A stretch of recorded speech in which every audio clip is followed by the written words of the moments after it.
स्वामी दयानंद मार्ग पर बढ़ रही ट्रैफिक जाम की समस्या, सिग्नल हटाकर यू टर्न बनाने की तैयारी। टेल्को पॉइंट से केशव चौक तक 7 चौराहों पर लगता है जाम। मंत्री प्रवेश वर्मा ने आईपी एक्सटेंशन का किया दौरा। मलबे की शिकायत पर मंत्री ने दिए सख्त निर्देश। मंत्री के दौरे से ठीक पहले हटाया गया मलबा।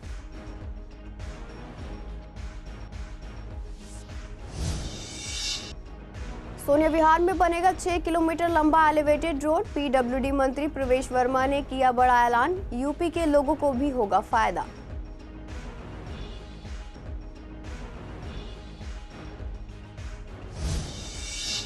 जाफराबाद की जींस फैक्ट्री में लगी भीषण आग। हादसे में एक की मौत, 2 बच्चे हुए घायल। दमकल की 3 गाड़ियों ने आग पर पाया काबू। लापरवाही से मौत का केस दर्ज, जांच जारी।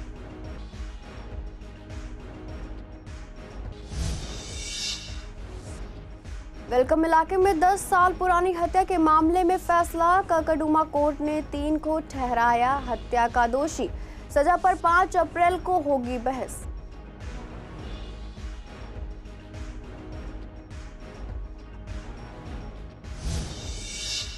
नमस्कार, आप देख रहे हैं सीसीएन डिजिटल। मैं हूं आपके साथ शिवानी तिवारी। स्वागत है आपका हमारे खास कार्यक्रम पूर्वी दिल्ली खास में। बुलेटिन की शुरुआत करते हैं कुछ खास खबरों के साथ। पूर्वी दिल्ली के स्वामी दयानंद मार्ग पर ट्रैफिक जाम की समस्या दिन ब दिन बढ़ती जा रही है।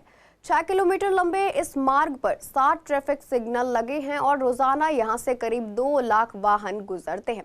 वाहनों का दबाव ज्यादा रहने और ट्रैफिक सिग्नल पास होने के कारण खासकर दोपहर के समय जब स्कूलों की छुट्टी होती है तो यहां जाम लग जाता है। 10 मिनट का सफर तय करने में लोगों को 20 मिनट या उससे ज्यादा समय लगता है। ऐसे में ट्रैफिक पुलिस इस समस्या का समाधान निकालने के लिए सिग्नल हटाकर यू टर्न बनाने की योजना पर काम कर रही है, जैसा विकास मार्ग पर किया गया है।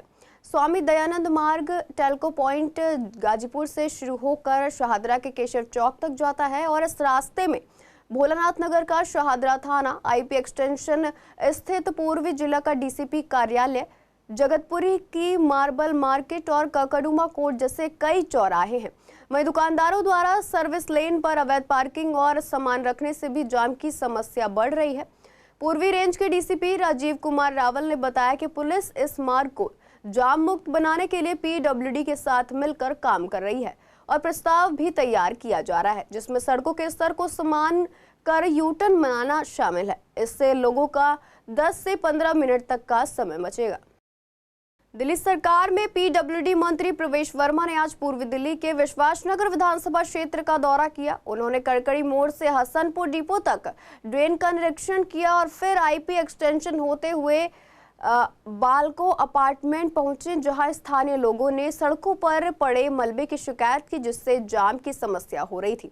मंत्री के दौरे से पहले मलबा हटा लिया गया था, लेकिन लोगों से बातचीत के बाद मंत्री ने अधिकारियों को सख्त निर्देश दिए कि अगर मलबे पर कार्रवाई नहीं की जाती तो वह खुद कार्रवाई करेंगे और अधिकारियों को इसके लिए तैयार रहने को कहा। विश्वासनगर विधानसभा में हमारे विधायक गोपी शर्मा जी के साथ में क्षेत्र का दौरा किया है।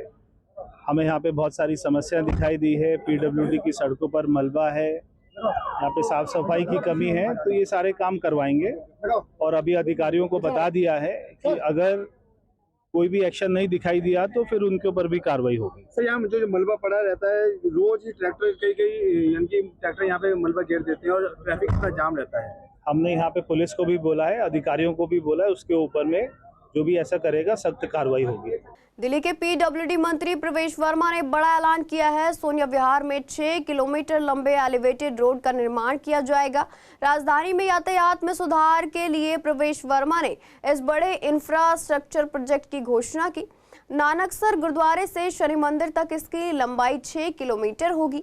एलिवेटेड रोड के निर्माण से यातायात सुगम होगा और लोगों को जाम की समस्या से छुटकारा मिलेगा।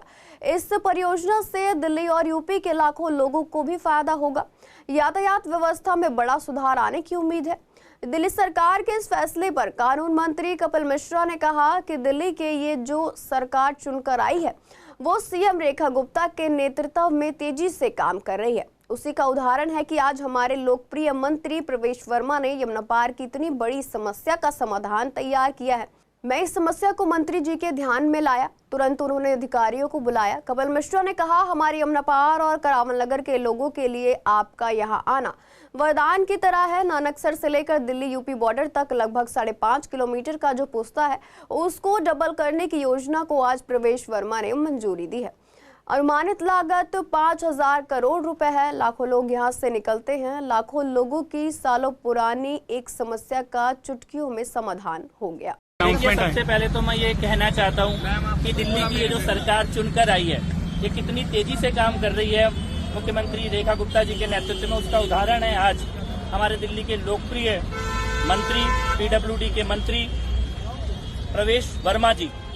अभी 1 महीना भी लगभग कंप्लीट नहीं हुआ है पूरी तरह से, और ये इतनी बड़ी समस्या जमुना पार की थी जिसको मैंने प्रवेश वर्मा जी के ध्यान में लाया और तुरंत उन्होंने अधिकारियों को बुलाया। पहले फ्लड के अधिकारी आए, सोनिया विहार पुश्ते की पूरी रिपोर्ट लेकर, उसके बाद पीडब्ल्यूडी के अधिकारी आए और 2 से 3 दिन के अंदर प्रवेश वर्मा जी ने निर्णय लिया कि वो स्वयं जाकर यहाँ पर इंस्पेक्ट भी करेंगे और इंस्पेक्शन करने से पहले इसका समाधान तैयार किया गया। कल मुख्यमंत्री महोदया के सामने प्रस्तुत किया गया।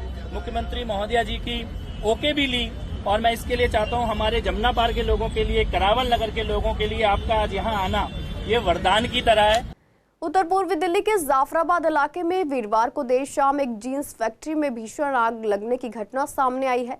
यह हादसा जाफराबाद की गली नंबर 5 में करीब शाम 7 बजे हुआ।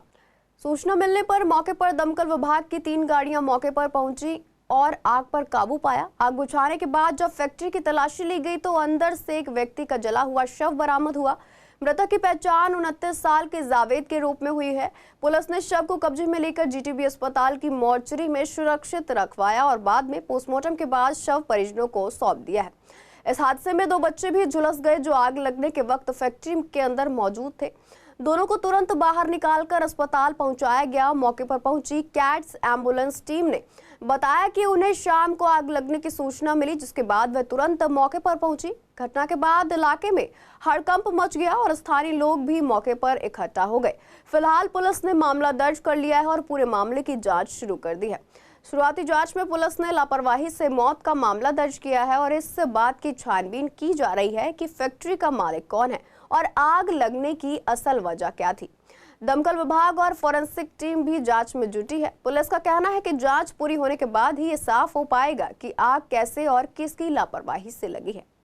सर, यहाँ पे शॉर्ट सर्किट से आग लगी है। शॉर्ट सर्किट से आग लगी ग्राउंड फ्लोर के अंदर। वो आग जो है कपड़ों में लगी और वो आग भड़कती चली गई। जैसे जैसे हवा लगी वैसे वैसे भड़कती चली गई। फिर तारों में आग लगी तो आपको वाले ब्लास्ट वगैरह होते हैं। अच्छा, कौन सा इलाका है ये? जाफराबाद इलाका है, गली नंबर 11। अच्छा, किस चीज़ की फैक्ट्री है? कोई फैक्ट्री नहीं है, बिना फाजिल फैक्ट्री है। फायर ब्रिगेड वालों को कुछ काम तो नहीं, फैक्ट्री बता रहे हैं। घरेलू मकान को फैक्ट्री बता दिया।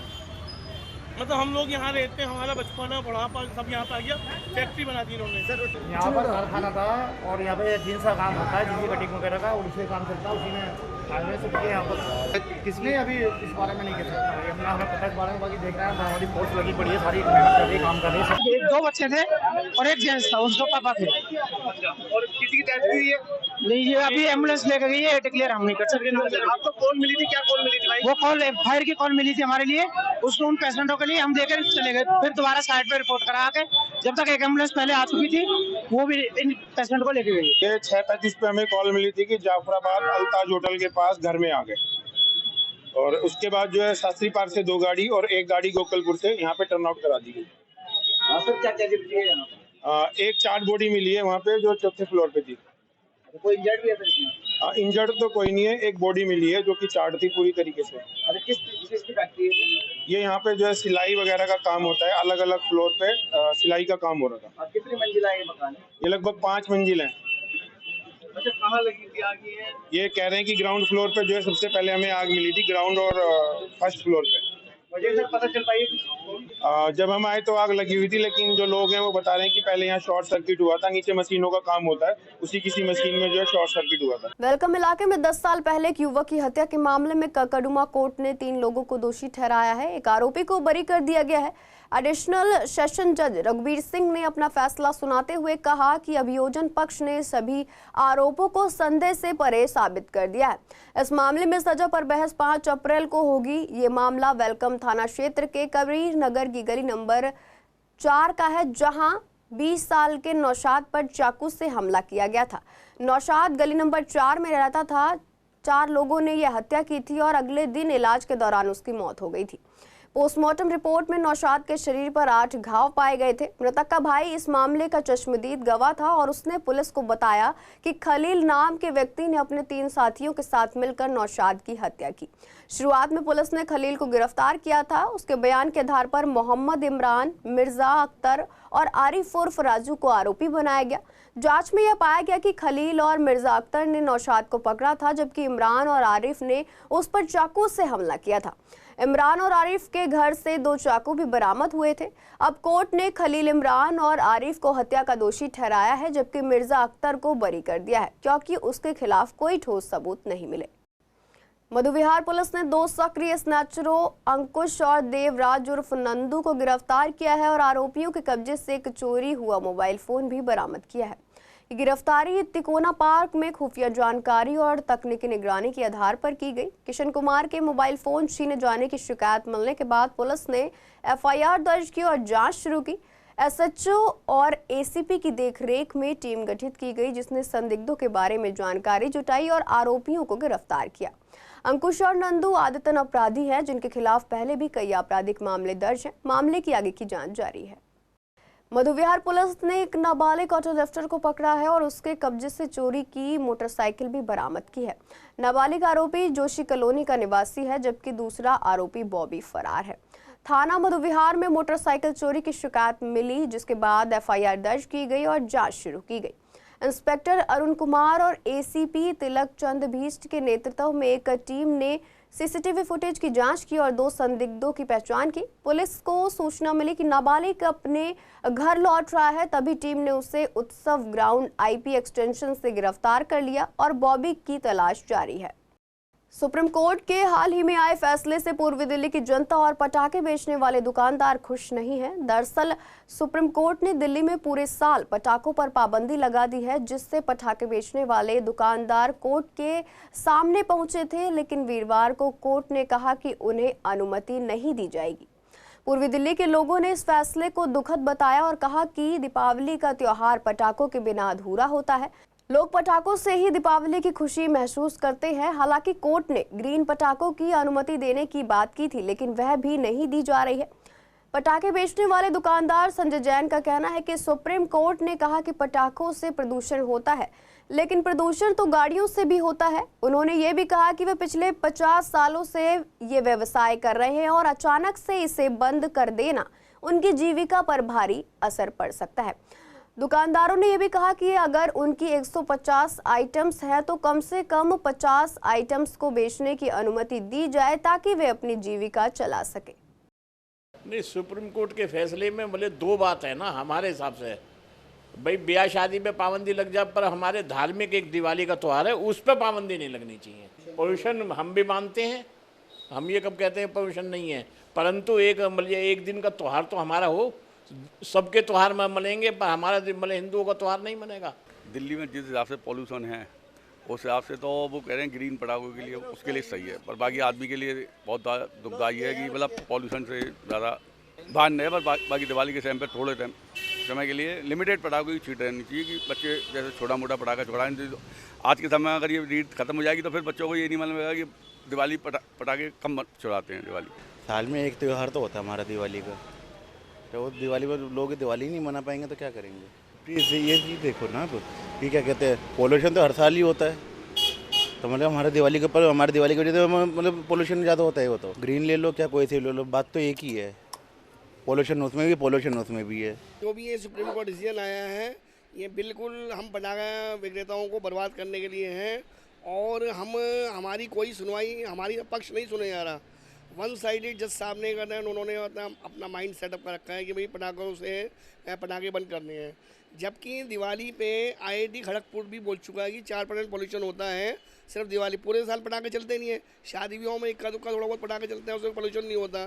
हम तो जज साहब से, सुप्रीम कोर्ट से यही गुजारिश करते हैं कि आप एक कमेटी बनाइए, उस पर आप रिसर्च कराइए। अपना जो हाई कोर्ट के जज साहब हैं या कोई भी रिटायर्ड जज साहब हैं, उनसे आप कमेटी बनाइए, उसमें आप एक बार ये तो रिसर्च कराओ कि जो पॉल्यूशन के लिए आप हमें दोषी ठहरा रहे हो, पॉल्यूशन के लिए हम दोषी हैं भी या नहीं है। मेन जो पॉल्यूशन है वो पराली है, जो गाड़ियाँ चल रही हैं सड़कों पे वो है पॉल्यूशन के लिए दोषी, जो धूल मिट्टी उड़ रही है वो दोषी है।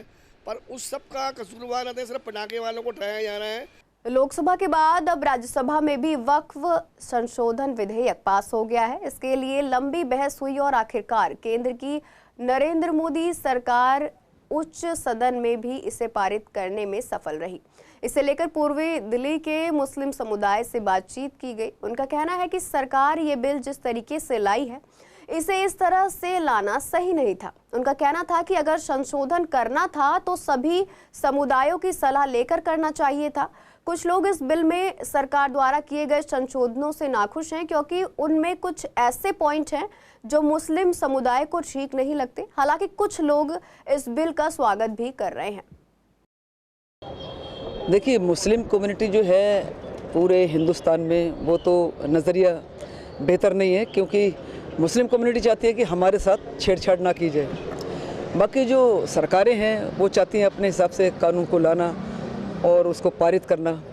तो ये देखिए कानून का मसला है और ये राजनीतिक मसला है, जैसे भी करना चाहे। लेकिन हम ये चाहेंगे आपके चैनल के माध्यम से कि किसी कम्युनिटी की कोई जगह है या संपत्ति है, कुछ है, तो उसी के पास रहने दिया जाए और उनको ही हक दे दिया जाए। उसकी एक कमेटी और बना दीजिए और अपनी देखरेख में उसके साथ जो है काम करा जाए मिलकर। कोई दिक्कत नहीं है, कोई आपत्ति नहीं है। क्या मुस्लिमों को लगता है कि संशोधन से भला होगा? देखिए, ये तो मुस्लिम कम्युनिटी के लिए यकीन और यकीदा दिलाना पड़ेगा, क्योंकि एक भ्रम है और मुस्लिम कम्युनिटी यही चाहती है कि उसके साथ जो है उनके संपत्ति के साथ कोई छेड़छाड़ ना की जाए। देखिए, बिल जो है ना, बिल जो कम्युनिटी के हिसाब से है वो ठीक है और कम्युनिटी की भलाई करनी चाहिए गवर्नमेंट को। गवर्नमेंट भी यही सोच रही है कि मुस्लिम कम्युनिटी की भलाई हो, और उस लिहाज से मुझे लगता है कि बिल संशोधन ठीक है, मुझे ऐसा मेरा मानना है। लेकिन जनता और कम्युनिटी का क्या है वो। सर देखो, जो चीज़ जिसकी है वो उसी के पास रहे तो ज़्यादा बढ़िया है, क्योंकि ये मुसलमानों ने अपनी संपत्ति दी है वक्फ बोर्ड के लिए, तो इसमें आप ना ही इंटरफेयर करें तो ज़्यादा बढ़िया है। बात रही माफिया की, तो माफिया के लिए आप कुछ कर सकते हैं। जो माफिया इसमें है उनको हटाकर दूसरे मेंबर बनाए जाए, लेकिन उसमें भी ये जो बिल है ये मुसलमानों का है, तो इसमें गैर मुस्लिम का इंटरफेयर नहीं होना चाहिए। इसे टोटल जो सारा कुछ होना चाहिए वो मुस्लिमों के हाथ में होना चाहिए। इस वजह से उन्होंने अपनी ज़मीनें दी है, मुसलमानों के भले के लिए दी है उन्होंने। अब गवर्नमेंट को तो हमने देख ही लिया तो वो कितना भला कर रही है मुसलमानों का, समझे नहीं? तो कम से कम एक चीज़ तो रहनी चाहिए जो मुसलमानों के पास हो उनकी अपनी। बिल लाने की ज़रूरत इसलिए पड़ रही है क्योंकि एक कम्युनिटी को परेशान करना है, बस हम साफ कह रहे हैं। एक कम्युनिटी को परेशान करना चाह रहे हैं शुरू से अब तक, ये इसलिए नए नए कानून ला रहे हैं। वरना जो चीन ने ज़मीन दबा रखी है उसको लेकर आओ ना हिंदुस्तान के अंदर। जो 22 गाँव उन्होंने बसा दिए हैं उसको वापस लेकर आओ। वक्फ बोर्ड की ज़मीन तो हमारे अपने पास ही है, हिंदुस्तान के अंदर ही है। जो हिंदुस्तान की ज़मीन छीने गई उसको लाओ अपने अंदर तुम, अगर हिम्मत तुम्हारे अंदर तो। एमसीडी का पशु विभाग लंबे समय से कुत्तों से जुड़ी समस्याओं को सुलझाने के प्रयास में है, लेकिन लोगों को अब भी कोई खास समाधान नहीं मिल रहा है। हाल ही में एमसीडी ने एक नया नियम लागू किया है, जिसके तहत भीड़भाड़ वाले इलाकों और जहां कुत्तों की संख्या ज़्यादा है वहां स्टेरिलाइजेशन और वैक्सीनेशन के कैंप लगाए जाएंगे। निगम पार्षद पंकज लूथरा और संदीप कपूर ने बताया कि इस पर काम जारी है और जल्द ही कई जगहों पर कैंप लगाए जाएंगे। कुत्तों का इलाज और वैक्सीनेशन किया जाएगा ताकि लोगों को राहत मिल सके। हालांकि जनता का कहना है कि अभी तक ऐसा कोई बदलाव नहीं दिख रहा है। कुत्तों से वही समस्याएं बनी हुई हैं। कुत्तों की संख्या लगातार बढ़ रही है, ना तो कुत्तों को उठाने वाली गाड़ियां आती हैं, ना ही उनका वैक्सीनेशन किया जा रहा है। स्टेरिलाइजेशन के बाद भी कुत्तों को उसी इलाके में छोड़ दिया जाता है, जिससे समस्याएं और बढ़ जाती हैं। देखिए, समस्या तो इतनी है कि मैं आपको बता नहीं सकता। एक एरिया जो मेरे पे नया जुड़ा है, खासकर विवेक विहार एक पॉश कॉलोनी है। पॉश कॉलोनी में यहाँ पर तो गली गली में गेट्स नहीं है, कुछ नहीं है, कोई दिक्कत नहीं आती।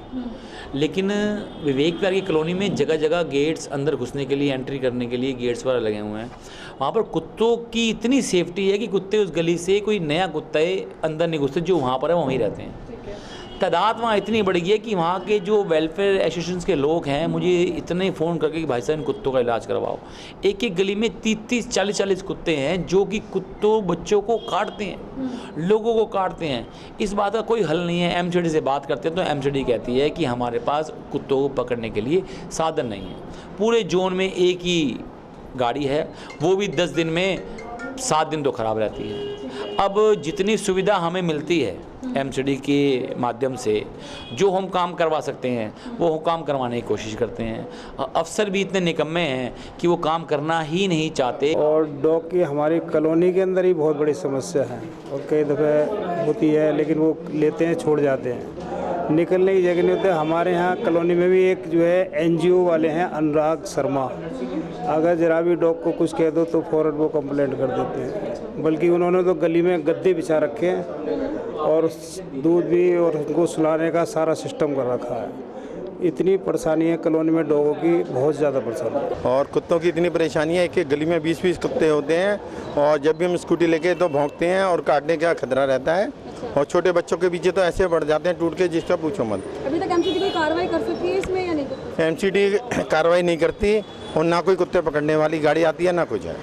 अरे कुत्ते तो बहुत काट खाते हैं, मेरे को तो बहुत डंडी देख के पीछे लग जाएंगे, अगर ये ना हो तो काट खाएं। अभी यह है कि MCD को पहले बंद करना चाहिए या कहीं दूर छोड़ा है, भाई जंगल वंगल छोड़ा, यहाँ छोड़ा है और वो कर देते हैं ऑपरेशन करके यहाँ छोड़ देते हैं, तो फिर यहाँ के कुत्ते काटने चालू हो जाए। दिल्ली में नई सरकार के आने के बाद कई योजनाओं में बदलाव देखने को मिल रहा है और अब प्रॉपर्टी रजिस्ट्रेशन को लेकर एक नई व्यवस्था लाने की तैयारी की जा रही है।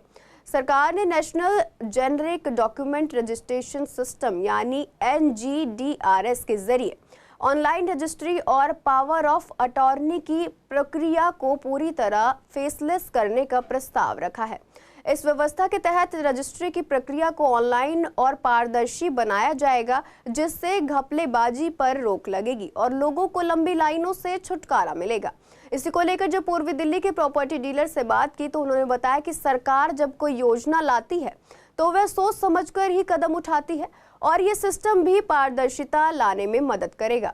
हालांकि डीलर्स का ये भी मानना है कि अगर पूरी प्रक्रिया को फेसलेस कर दिया गया तो अनपढ़ लोगों या एक ही दिन में रजिस्ट्री कराने वालों को दिक्कत हो सकती है।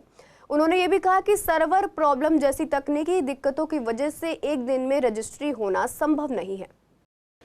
देखो, सरकार जो फैसला ले रही है वो कुछ सोच करके ही ले रही होगी, लेकिन वहाँ पर जाने के फ़ायदे अपने ही हैं, क्योंकि लोगों को परेशानी जो आएगी वो इस प्रकार हो सकती है कि भाई अब मान लो नेटवर्क नहीं आया और उस बंदे को रजिस्ट्री सेम डे करनी है, तो वो उसके लिए एक सबसे बड़ा इशू हो सकता है।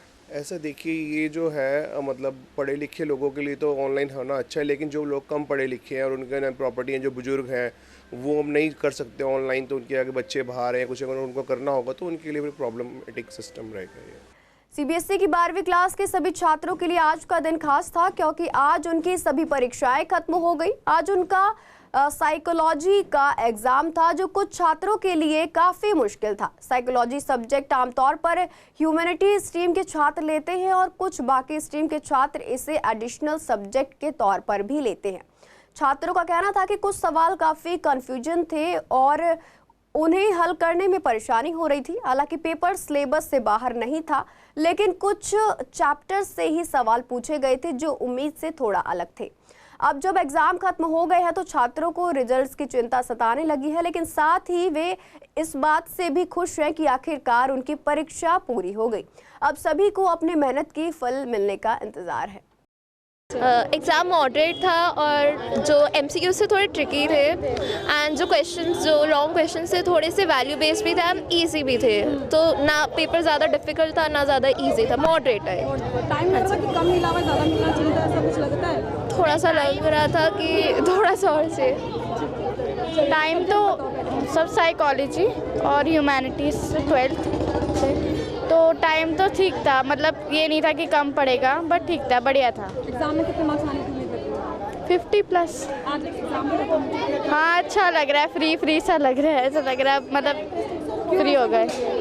अरे काफ़ी टाइम का गैप था ना बीच में बोर्ड्स के, तो काफ़ी वो हो गया था, मतलब पेपर ख़त्म ही नहीं हो रहे थे, इतनी चीज़ें बीच में आ गई थी, तो इसलिए अब फ्री सा लग रहा है।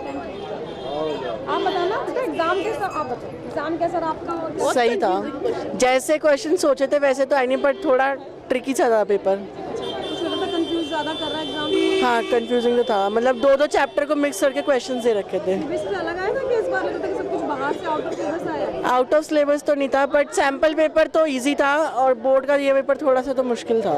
सिर्फ 3 चैप्टर में से बना रखे थे पूरा क्वेश्चन पेपर 4, 6, 7। बाकी जो थे आने वाले टॉपिक वो आए नहीं है था, लेकिन थोड़े ट्रिकी क्वेश्चंस थे जो समझ नहीं आ रहे थे, थोड़े कंफ्यूजिंग भी थे। मतलब लेंथी ज़्यादा लग रहा था? नहीं लेंथी तो थोड़ा कंफ्यूजिंग था, क्योंकि एक ही कंसेप्ट में बहुत सारी चीज़ें हैं, तो उसमें कैरेक्टरिस्टिक्स भी हैं, फीचर्स भी हैं, सो थोड़ा कंफ्यूजिंग हो गया था। हाँ बढ़िया एग्ज़ाम लग रहा है, बहुत अच्छा लग रहा है बस। रिजल्ट मेरे तो 50 अबव आ जाएंगे आराम से, 50-60। टेंशन खत्म हुई है? हाँ बढ़ गई है रिजल्ट को लेकर? नहीं रिजल्ट तो देखेंगे क्या होता है, एग्जाम तो खत्म हुआ। फिलहाल के लिए पूर्वी दिल्ली खास में इतना ही। ऐसी तमाम अपडेट्स के लिए बने रहिए CCN डिजिटल के साथ।